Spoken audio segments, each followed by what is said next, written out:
법원이 윤석열 대통령 측에서 제기한 구속 취소 청구를 받아들였습니다. 구속기한 계산과 공수처의 내란죄 수사권 논란을 염두에 둔 것으로 보이는데요. 서울중앙지법에 나가 있는 취재 기자 연결하겠습니다. 유서영 기자 전해주시죠. 네, 법원은 오늘 오후 1시 50분쯤 윤석열 대통령의 구속 취소 청구에 대한 인용 결정을 내놨습니다.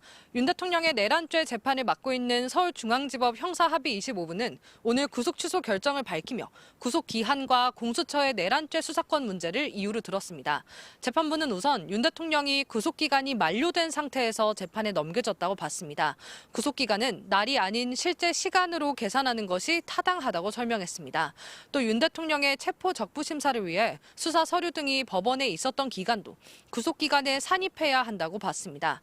헌법과 형사소송법상 신체의 자유, 또 불구속 수사 원칙에 비춰서 피해자에게 유리하도록 엄격하게 해석하는 것이 타당하다는 겁니다. 이에 따라 재판부는 구속 기간이 만료된 상태로 윤 대통령이 기소됐다고 보는 것이 타당하다고 판단했습니다.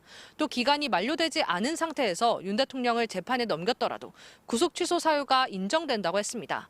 수사권 문제를 든 건데요. 적법성에 관한 의문의 여지를 해소하는 것이 바람직하므로 구속 취소 결정을 할 이유가 상당하다고 본 겁니다. 네, 파장이 클 것 같습니다. 향후 절차는 어떻게 됩니까? 네, 법원으로부터 결정문을 송달받은 검찰이 앞으로 일주일 안에 즉시 항고한다면 그 기간 동안은 구속 취소 절차가 멈춥니다.